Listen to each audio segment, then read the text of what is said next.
to dismantle that myth of the starving artist or the starving writer and say, actually, there are tools that can align with your values, tools that are feminist, queer, and anti-racist that can help you live according to your values, be able to pay all your bills, and also, take vacations and rest and be able to revel in joy.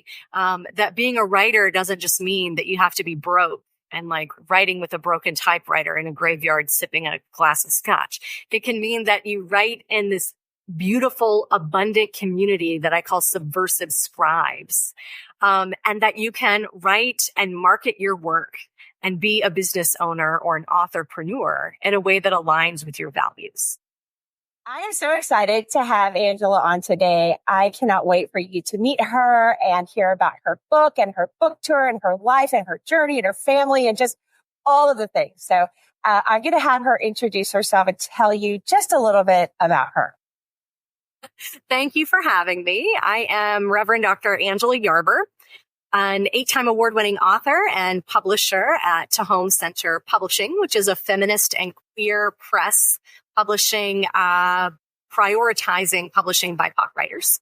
And I'm incredibly excited to be here talking about my book, Queering the American Dream, the publishing company, and also what it means to survive and thrive as a marginalized person living in the U.S.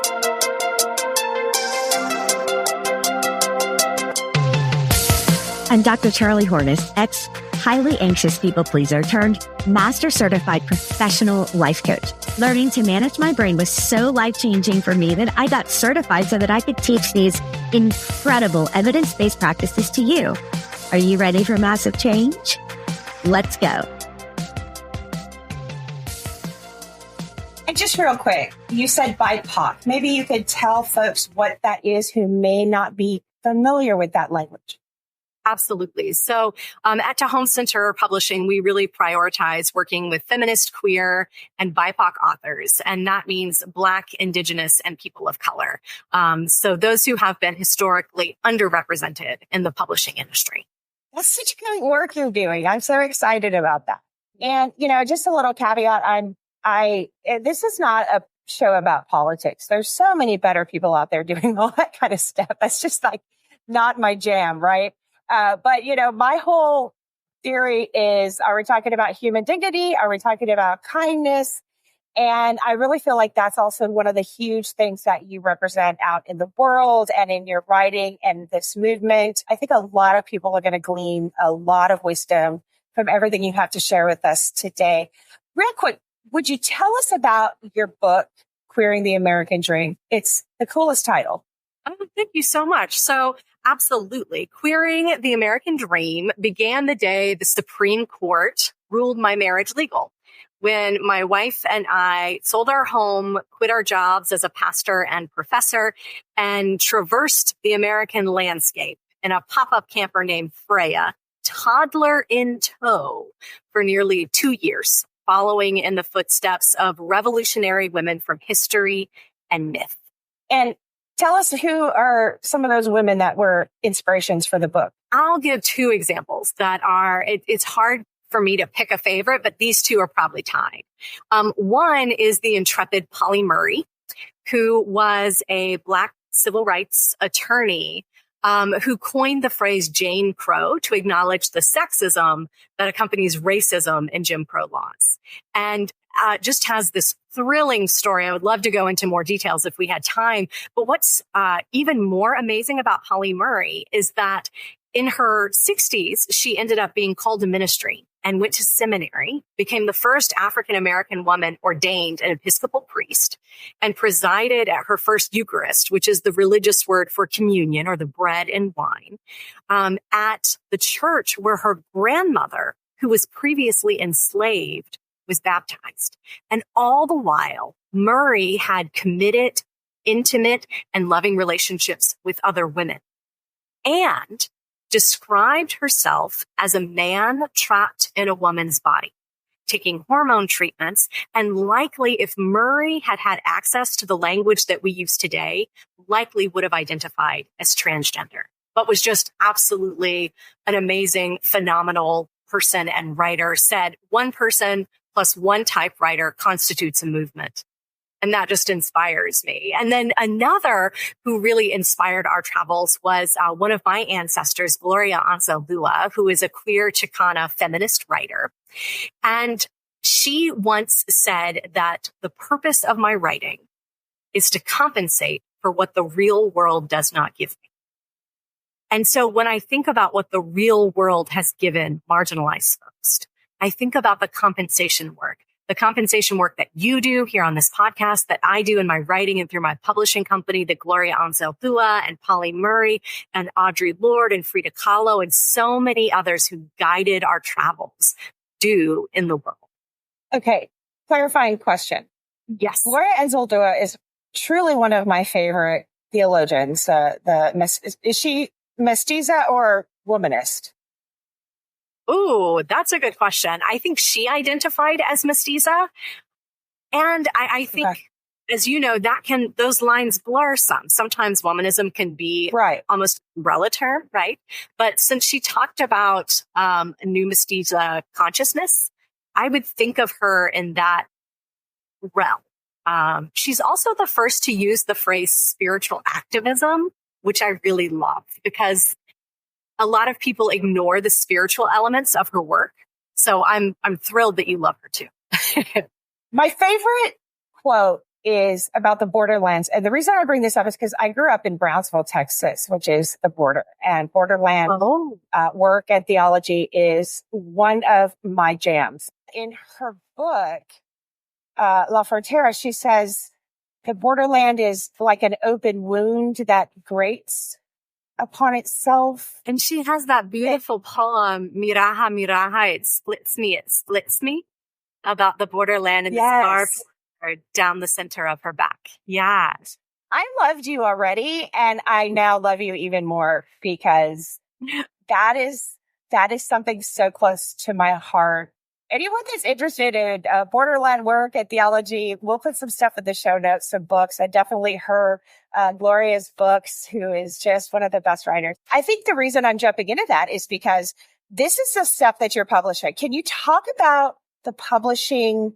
Sure. So I started Tehom Center Publishing in 2023. I started it because after publishing 8 different books with 4 different publishing companies, I realized that most traditional and independent publishers, even though some of them are lovely, just don't often get the nuances of what it means to be queer and feminist, and especially when your work intersects with spirituality or social justice.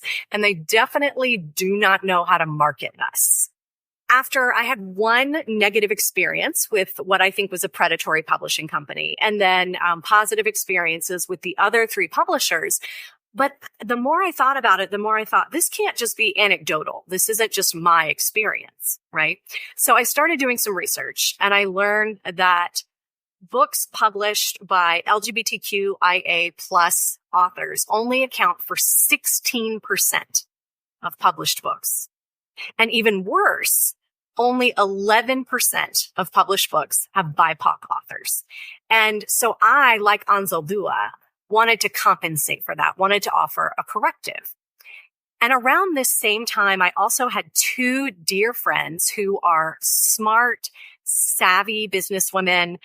These aren't women who would normally be like gullible or taken advantage of, right?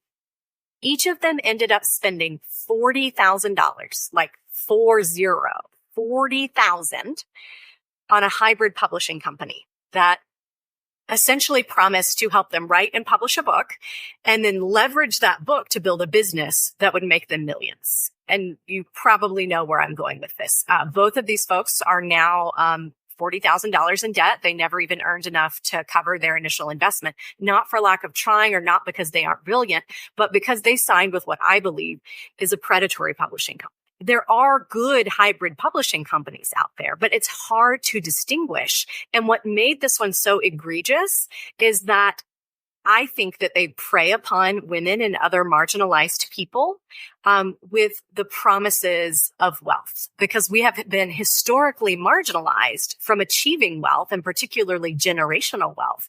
And so they kind of capitalize on that. When that happened with my friends, when I realized that my experience was reflective of the wider publishing industry, I decided I need to change this, right? I need to offer a corrective. So I started Tehom Center Publishing, which is a press publishing feminist and queer authors with that commitment to elevate BIPOC writers. And what we do is we publish authors at absolutely no cost. And that way we are a completely traditional independent publishing company, right? Because I don't want to charge someone to get their book out in the world. Simultaneously, we acknowledge that there are a lot of people who don't have the resources to write, publish, and market a book for maximum success. So we offer some equitable coaching programs in 3 areas: book writing, book marketing, and authorpreneurship, or kind of doing what that predatory publishing company promised to do, and that's to help a book to build a business. Okay, you have to talk more about the authorpreneurship. Did I say it right? This is what you're doing? What is that? Definitely. So many people combine entrepreneur with other words. Like, I'm also a visual artist, as you can see behind me. So artpreneur, authorpreneur, scholarpreneur. Here's something that's interesting to me that shocked me in this process, right? When I first got started, I didn't even use the word authorpreneur. And I didn't think about how writing a book can build a brand and leverage a business, or help an author develop basically a lifestyle where their writing can support them financially. But the more I started doing research, and especially into Rachel Rogers, who is a Black feminist woman who wrote the book We Should All Be Millionaires and runs the company Hello 7, the more I realized that as much as I've been an activist for my whole life and always been like, rage against capitalism and smash the patriarchy, I still believe those things. And capitalism is the framework that we live in right now. And women and other marginalized people need to have access to financial wealth and abundance in order to live the thriving lives and the abundant lives that we should be able to live. And it's been mind-blowing to me the way writing and publishing books can help people do that.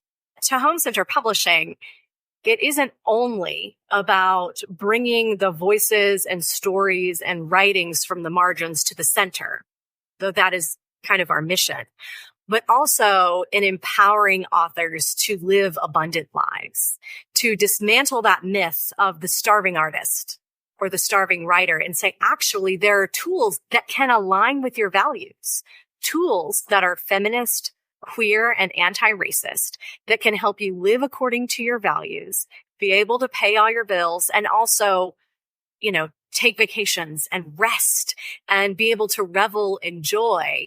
That being a writer doesn't just mean that you have to be broke and like writing with a broken typewriter in a graveyard sipping a glass of scotch. It can mean that you write in this beautiful, abundant community that I call subversive scribes, and that you can write and market your work and be a business owner or an authorpreneur in a way that aligns with your values.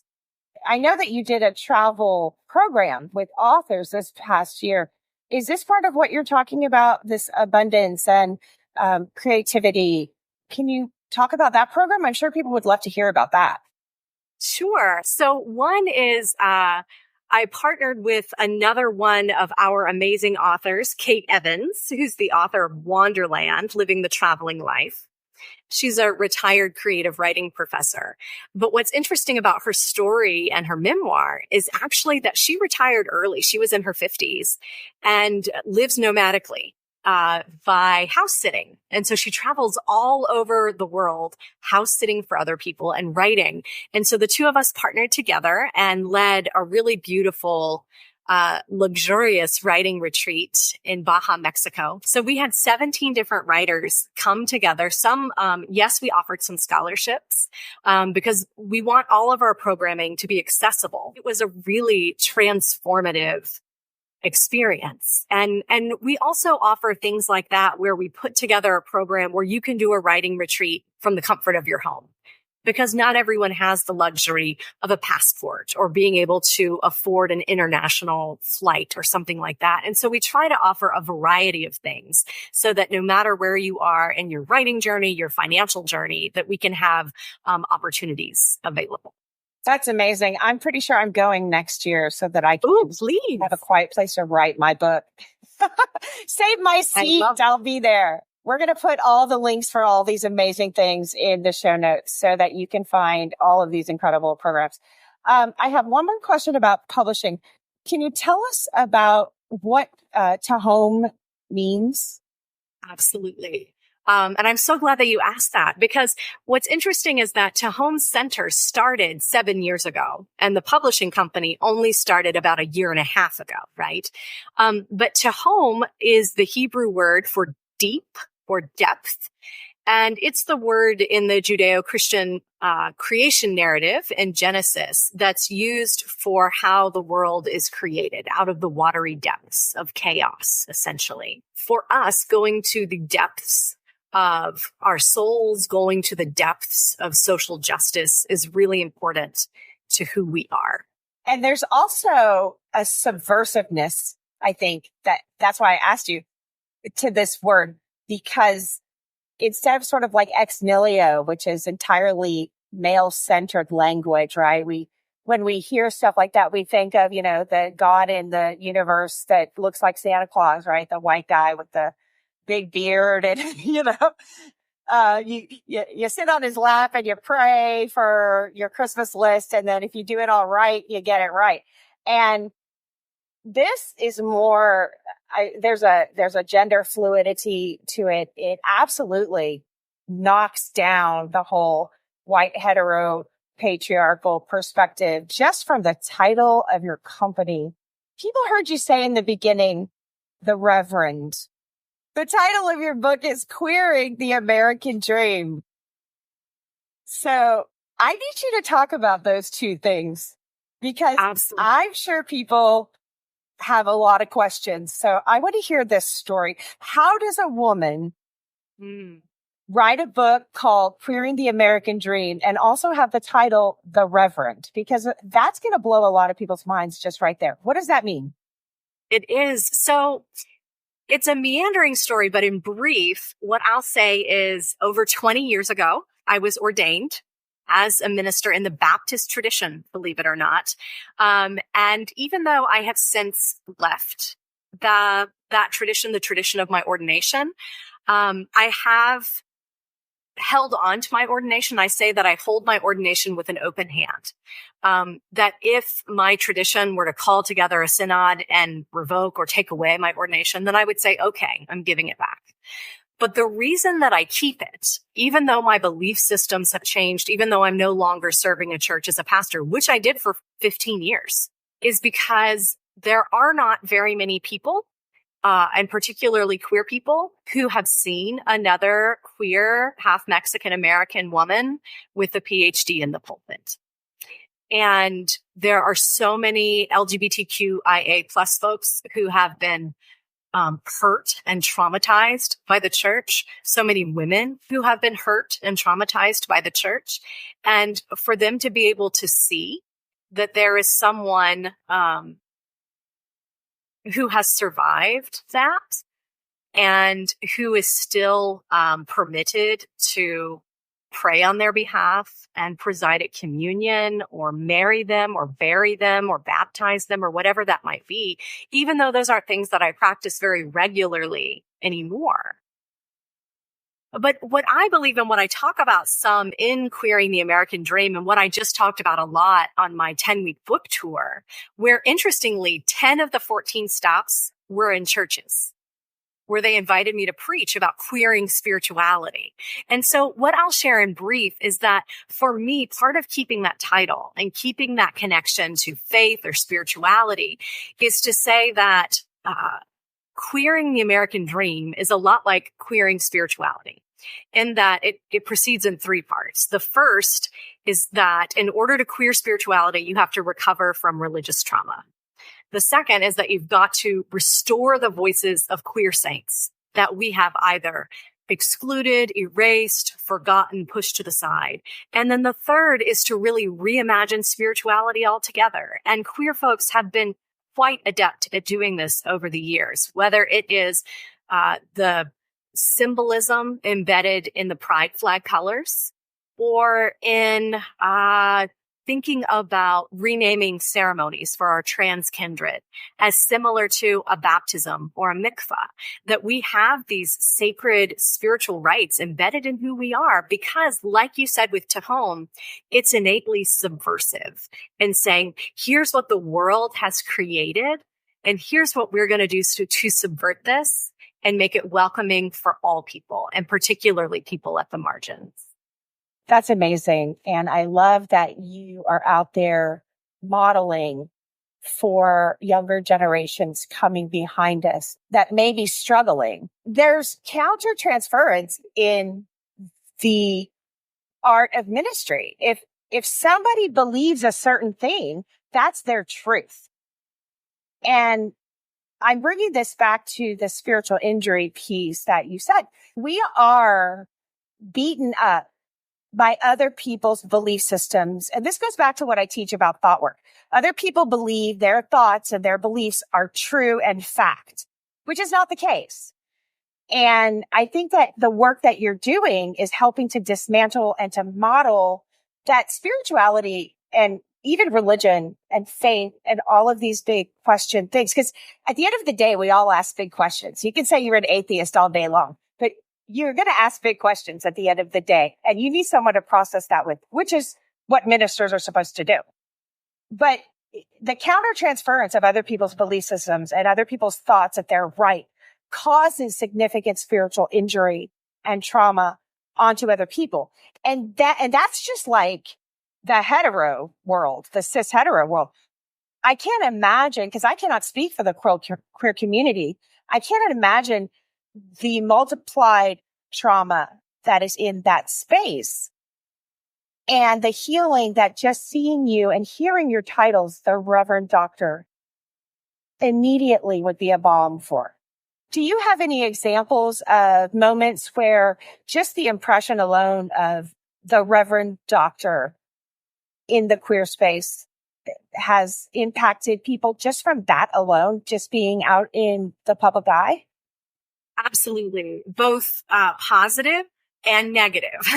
So I think starting with the positive, I think the last church that I served over a decade ago became very, very toxic for me. That was the negative. But the positive was when they hired me, within that first year, we had 63 new people join.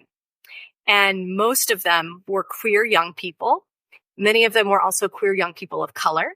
And there were some who were commuting over an hour from rural North Carolina because they said, Sunday is the only day of the week where I can be gay all day and I'm not going to get hurt. And for that to be in a church where, for example, I remember the one person who said this had also come out at their church when they were a teenager, had the crap beat out of them by one of their parents, by their youth minister, was ostracized from the church. And then here they were in another church, a Baptist church of all places, getting to fully be themselves. And so I see that happening. And then on the other hand, on the kind of trauma side, the negative side of it, was that the church, for example, who hired me was a church that had received rewards or awards from PFLAG and other pro-LGBTQ organizations that had been, quote, open and affirming, which is, for listeners, that's essentially religious jargon, saying that you affirm queer people in your space. So they had been for decades. And yet when they hired me, we became the first Baptist church in the country, likely the world, with 2 out lesbians as the head pastors at the time. Now that has changed. And the lashback was really big. So I had a really, really thick hate mail file folder. Some of those letters described in very graphic detail the way my flesh would smell when I burned in hell. Some included death threats. But it's interesting that it wasn't those things from the wider world and the wider community that did me in, because we expect that. We know that queer people are not affirmed in most faith contexts. Rather, for me and for a lot of queer folks in progressive communities, it was the microaggressions within the community that claimed to affirm us. So we thought that we were safe. And then, as I detail when this book starts, Queering the American Dream, it wasn't long before, a deacon was throwing an offering plate at my head. And I'm being 100% serious about that. That the community wasn't able to embrace and claim, hey, you know what sets us apart and makes us unique and radical in our spirituality? We got 2 lesbian pastors.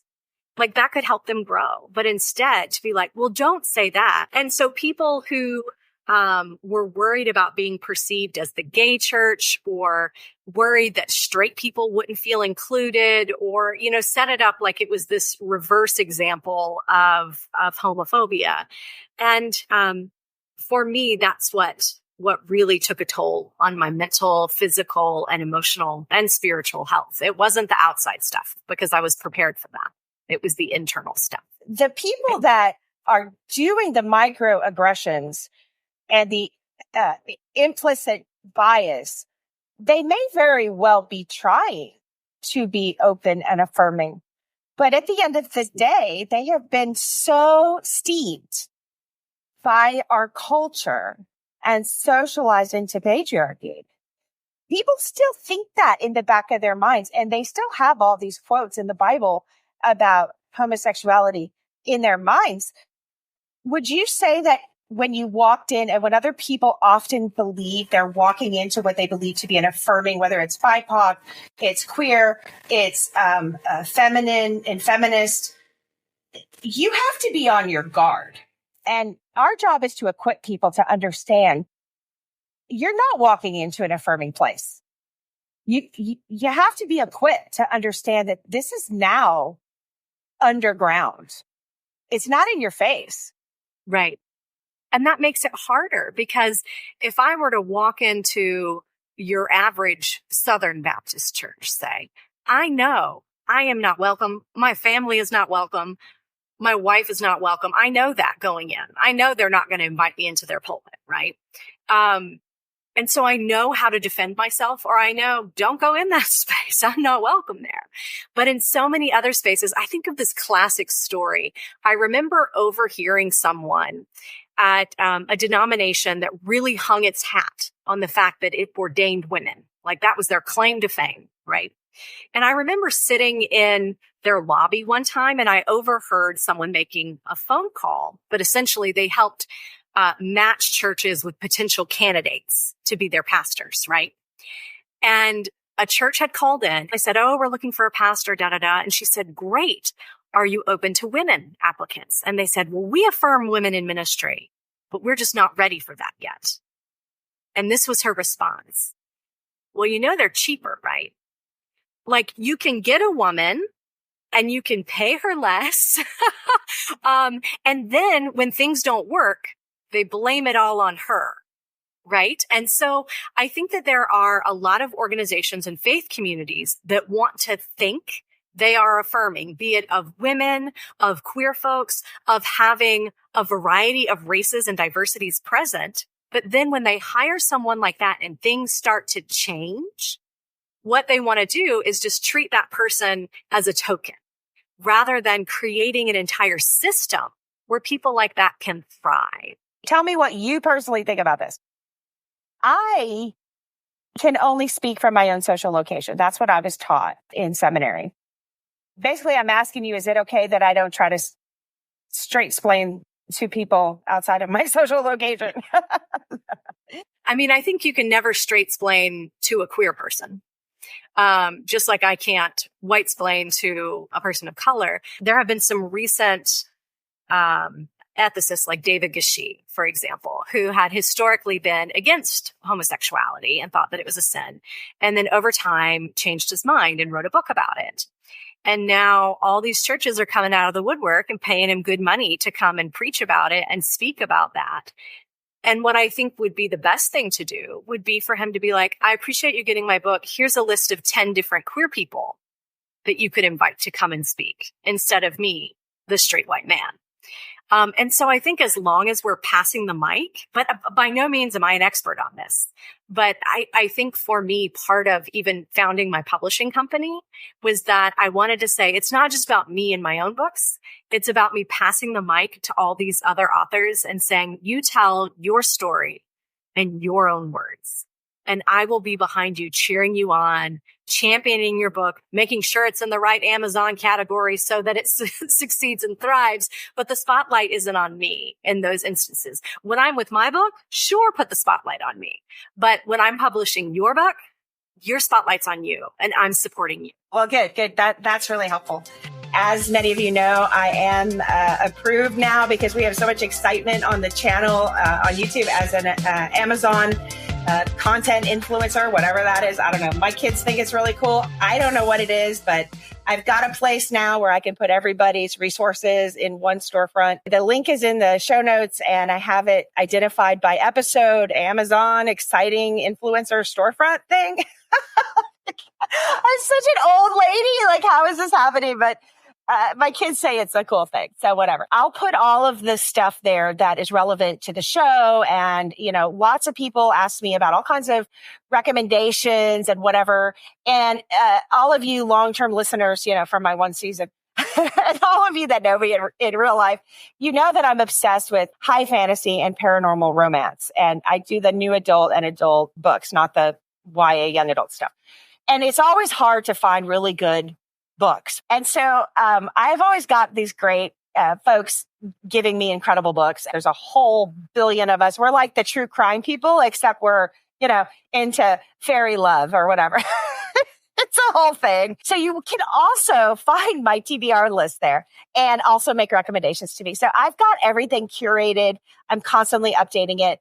Anything from like I'm videoing all the time. And so I go through insane amounts of makeup and skincare products that keep me from, you know, looking like I'm 8,000 years old at my ripe young age of, I'm not going to tell you. All of these incredible metaphysical and theological books that I've studied and that many of my guests and I refer to, the psychological research material.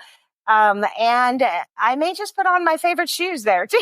I've got one pair I wear every day. If you want to know what they are, go check it out. When you use the, what we call affiliate links, and I'm now becoming an affiliate for a whole bunch of different things. It's all on my website at charliehornesscoaching.com. And it's on the bonus resources page. What happens is when you purchase something off of that, a portion of it goes back to the show. And so what you're doing basically when you buy from there is you're supporting the show at no additional cost to you, which is kind of like the coolest thing ever. So you're going to buy something, you might as well buy it anyway, but then you support the show at no additional cost. I have those links. Check out what else is on there. And as you browse and if you decide to grab something, you're supporting the show. Again, at no additional cost to you. Again, I don't know what this thing is, but it's supposed to be cool and it's going to help the show and it's going to help us continue to create content for you and bring on incredible guests that are, you know, they blow my mind. So I'm hoping they will blow your mind too. And then there'll just be some fun stuff. And don't forget my TBR list there, whether it's metaphysics and psychology and theology or high fantasy romance. You're going to find your next favorite read right there. Let's go. I really want to hear about the Cody Sanders book. Can you tell us about that? Sure. So back in 2016, I believe it was, Cody Sanders and I wrote the book Microaggressions in Ministry, Confronting the Hidden Violence of Everyday Church. And this was, to my knowledge, the first book that addressed microaggressions in a religious context.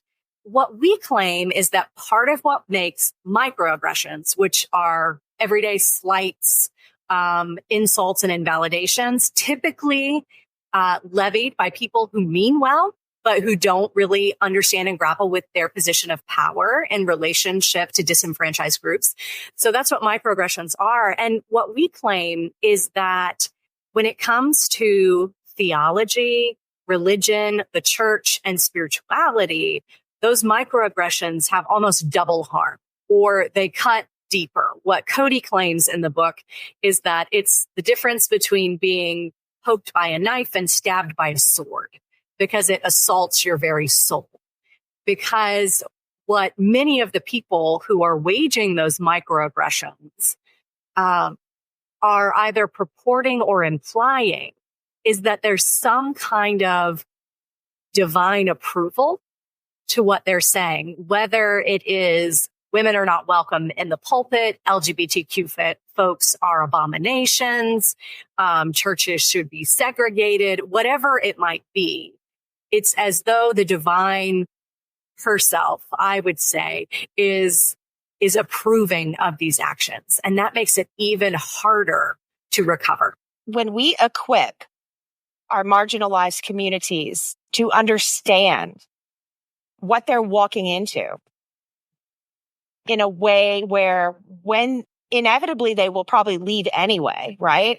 They don't have to leave mirroring mental health symptomology. Right. So I want to tee you up to talk about your journey, your experience, why you're writing this stuff, and what can we do to equip your audience, my audience, people that are out there right now, this moment, suffering, thinking something's wrong with them, and it's not them. Right. Absolutely. I love that question. And I often approach it through a metaphor that my wife and I came up with that I talk about in my book, Queering the American Dream, specifically in relationship with Audre Lorde's work, who is the self-proclaimed lesbian mother, warrior, goddess poet. Black lesbian mother, goddess poet. I might have mixed up the order in which she said those things, so forgive me for that. She has this amazing quote about self-care as is not about self-indulgence or selfishness, but is an act of political warfare.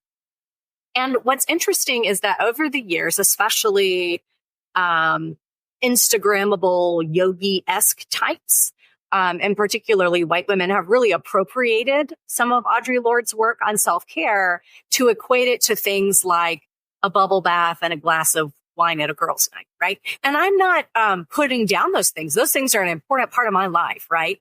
But those are not the solution. And so this is what my wife and I came up with. Bear with me because it's a very lesbianic metaphor here or analogy. We could all use some of that in our lives, those of us straight ladies, you know. And I'm just going to start by saying self-care goes in the dirty word category with burnout as far as I'm concerned, because of the appropriation. Absolutely. So we talk about the importance of the marginalized community having access to systemic change, internal and external, as a power saw. So stay with me here. So if you have a power saw and you're going to do some kind of a project where you need a power saw and it's not working, it's because there are one of three problems with this power saw. So either your blade is too dull and it needs sharpening or replacing. Your battery pack has drained and you need to plug in those batteries to be recharged. Or your power outlet that's charging your saw or your batteries is faulty and needs to be moved altogether. So it's one of those three problems. Sometimes it's a combination of the three. And I think this is the same when you think about empowerment and self-care for marginalized people. So we have the blade sharpening. And with blade sharpening, I think of things like all of that internal work that we're told that we need to do, like meditation, going to therapy, reading this book that helps you learn about your personality type and how it works in collaboration with others, exercise, eating healthy, sleeping. So blade sharpening, things that you do in trainings that you often have to pay to do, getting higher education. Those are all blade sharpening things.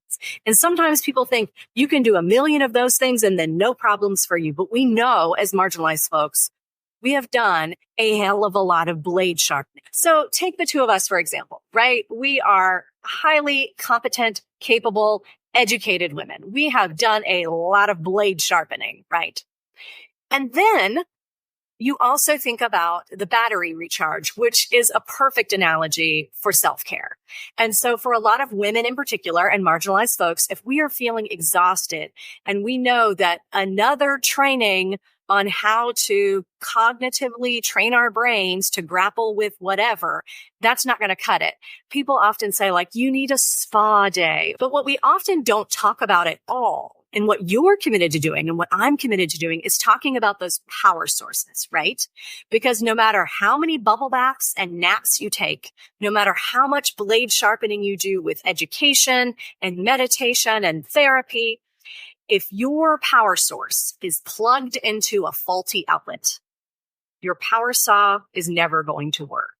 And the outlets that have been designed by the church, by society, by culture, were systematically rigged to not work for people like us, right? And so that's like saying, I'm going to do my self-care and have a bubble bath. And you climb in only to realize that your bubble bath is actually itch powder, right?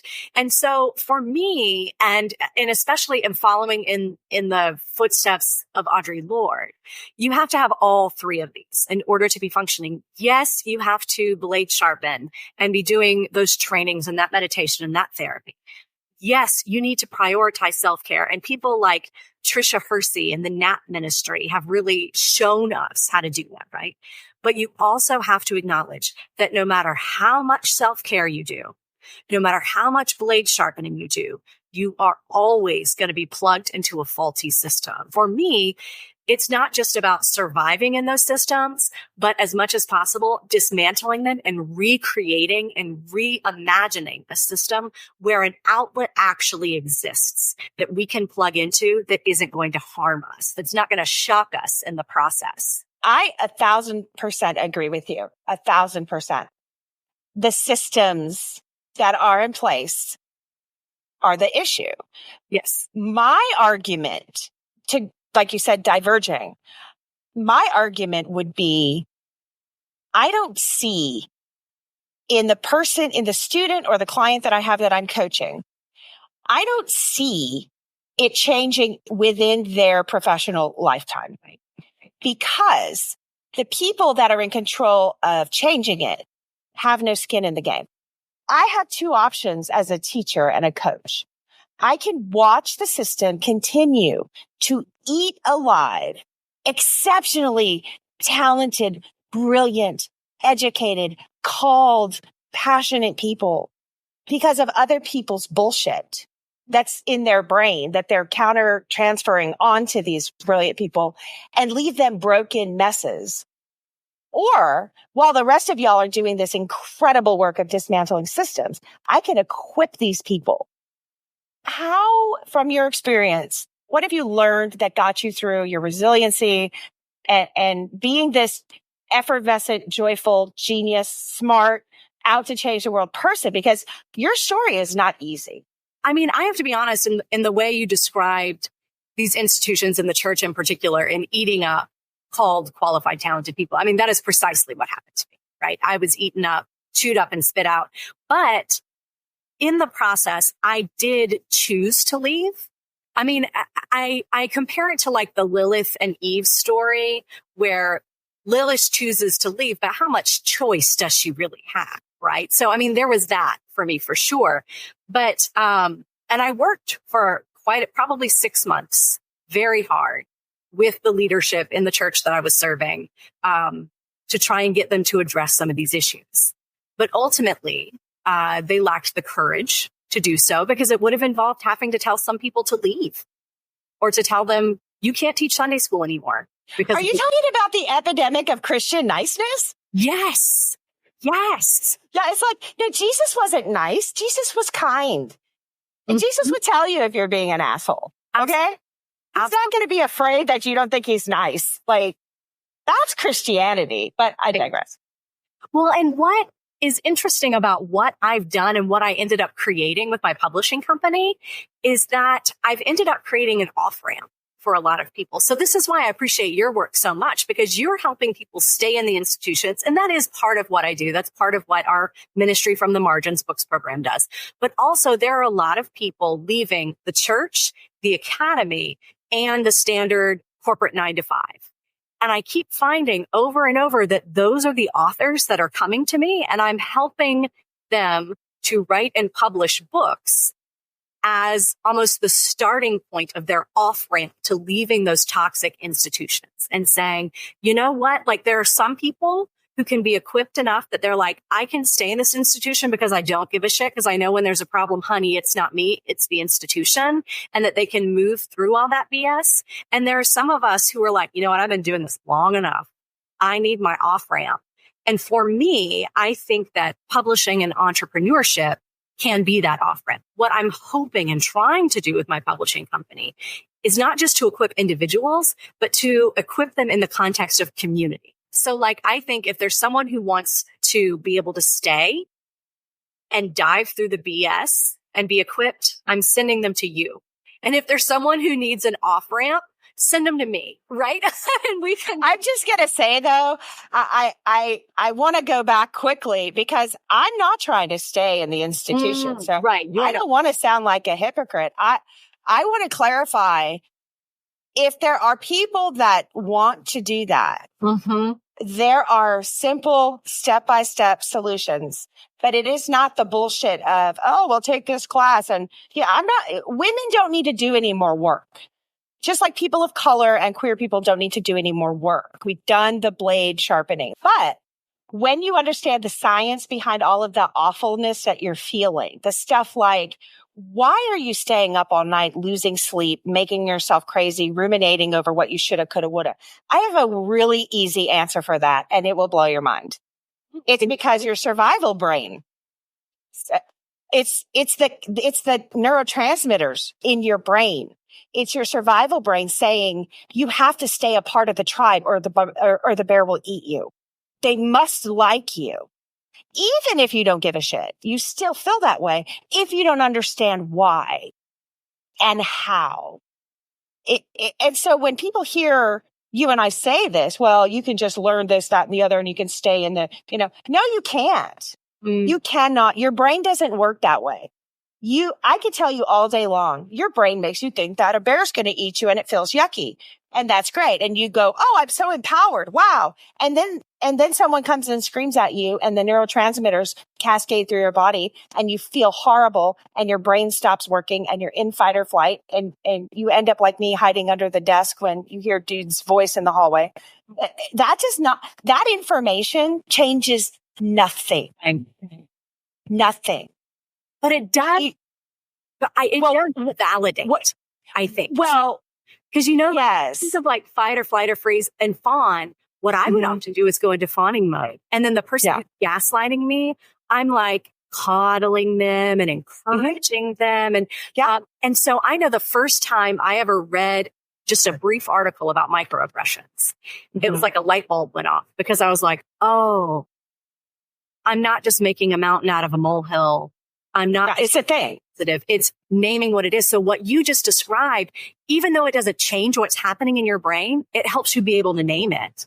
Well, but that's the point, I think, is that when you come from this place of neuroscience, when I say to somebody suffering, when I have a queer client that doesn't understand why they can't stop fawning in the moment, why they can't stop freezing in the moment. And I say to you, this is why. It's your automatic nervous system response. And if I can tell you that's what's happening and there's absolutely nothing wrong with you, that changes that's the game changer. I think a lot about when people are equipped with that knowledge, they also have the capability to start forming boundaries around that. And so there are so many times when I think if the self that I am now had experienced some of the things that I experienced at my last church, for example, and I had been able to say, just look at the person and say, I hear you and it's clear you're really upset and I'm not going to tolerate this kind of behavior. So I'm going to let you go and take a break. And when you're in a better spot, then we can talk about this. And what has been wild to me, coming back to the neuroscience behind it all, is having 2 adopted children with disabilities and extreme trauma histories. And if my 7-year-old can turn to a grown adult who says that her behavior is weird when she has a really big kind of catastrophizing response to something and say, when I was a baby, my birth dad abused me so much that I had what's called a traumatic brain injury. That's the boundaries, to be like, you can't talk to me like that. I'm not going to play with you anymore if that's how you're going to behave. And there are so many times that I wish I had had the courage when someone is literally screaming in the church office for me to just say, I'm not going to play with you if you're going to talk like that. I love that, because that's what the point of the coaching and the writing and the teaching is I need to teach you first there's nothing wrong with you when someone comes at you and makes you feel like there's something wrong with you. And when because you're working with a lot of folks from the Christian tradition, like a lot of folks who ascribe to traditional theology inherently believe that there is something wrong with it. You know what I mean? And so like, you've got to work through all of that. But to be able to acknowledge, like, we are beloved and beautiful how we are. And when someone else has a problem with that, that is their problem. That's not your problem. But I've gotten to that point, I feel like you said earlier, where I'm like, well, that is their problem and their loss, because I am fabulous, honey. And if you don't want me around, then you can leave. So give us some tips. What have you learned in your journey that might be helpful to people to stop feeling terrible about themselves? I think having a solid team around you, a community that is supportive of who you are. And I think that for many marginalized folks, having people who share that marginality, and that helps a lot. And so having people who can reflect back to you who you really are and remind you in those moments that it's not you, honey, it's the system.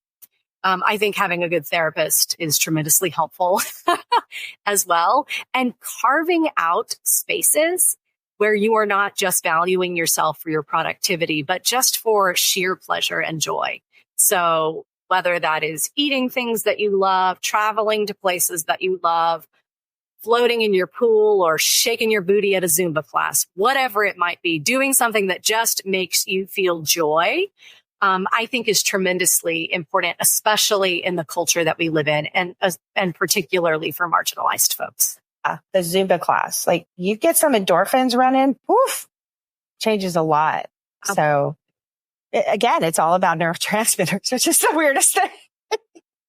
Yeah, my wife always says it always comes down to the nervous system in the brain. It does. It really does. And I think when people really start to understand this, we're going to have a lot more emotionally intelligent, healthy people. You didn't get into the relaunch of the book. I really want you to share that story. Would you tell us all about that? So what's interesting is that when I first published Queering the American Dream, it was actually 2 years ago in 2022. And I became incredibly sick and blamed myself for a lot of it. I thought that I had unrealistic expectations for my book, and that was why I got so sick. But it really came down to bad medication, actually. And so we decided to relaunch the book. And that is how I reopen this book that I launched new in June, along with Pride. And so I'm not going to read the entire new preface to you, but I will read just the first few paragraphs to give you a glimpse into where I was and the importance of mental health care amidst the publishing process. And I start a lot like Bridgerton's Lady Whistledown with Dearest Gentle Reader. So, dear reader, just by picking up this book, I am asking you to be vulnerable. And since I'm asking that of you, I'll begin with some vulnerability of my own. Like most authors, I had grand plans for queering the American dream. Heeding the wisdom of the venerable Black queer writer Polly Murray, who says one person plus one typewriter constitutes a movement, I committed not simply to writing and publishing a book, but creating a movement. With my modern-day typewriter in hand, I dreamed of readers throwing off the shackles of an ill-suited dream, galvanizing retreats, coaching to help other marginalized creatives queer their own iterations of the so-called American dream. I tried learning about book marketing and pitching companion essays and creating a launch team and all those things small-time authors without expensive publicists on retainer do. I tried so hard. But when this book first was published in hardback in 2022, I was still reeling, floundering, struggling with bipolar 2, chronic fatigue, parenting 2 children with disabilities, and having just been released from a residential eating disorder recovery facility that prompted a 6,000-mile move across an ocean and a continent. I launched this book into the world, hoping for the best. Mental health, grief, disability, and nearly 5 years living below the poverty line had other plans. They sucker punched me back into bed for 9 months. Launch team on tap, book marketing plans out the window, the queer movement I dreamed of, little more than the space between my bed and my couch. It sucked. And then I go into sharing about how things changed, realizing that a lot of it came down to faulty medication, and that when changing my medication, I came back to myself. And I relied on the lives, legends, and legacies of the revolutionary women who fill my book, but also the revolutionary women who fill my life today. So whether it was attending feminist marketing seminars or going to queer writing workshops or, all of these different strategies, leaning on my team and my people and my community, we relaunched and realized that in the formation of my publishing company, Tehom Center Publishing, I was already living into that dream, the dream of queering the American dream, which to me encapsulates so much of what we've talked about during our time together. That it's about subverting the status quo. It's about saying this is BS and I'm not going to be a part of it, and learning the why behind that. That it's about the brain and our nervous system, and that we have the capacity to be resilient amidst it. That's amazing. You are such an inspiration, and you and I could talk for hours. And we, yeah, people that know me, they know when I get excited and passionate about something, I can come across a little aggressive. So I always warn people. I'm like, when I do that, it's because I actually like you, not because I'm getting mad at you. But yeah, we could do this forever. So I hope maybe you'll come back on, or next time you are launching a book or got a great project. Where can people find you? Yes, I would love for folks to find us. You can find us at our website, which is tehomcenter.org. That's TEHOM center.org. And that's our handle on everything. So Facebook, Instagram, on TikTok, we're Tehom Lit Revolution. But just look for Tehom Center, connect with us there. You can also sign up for our email list for lots of great resources and books and techniques for how to subvert these dreams and honestly live the life that you're dreaming of, which I feel very grateful and privileged to say that's what I'm doing these days.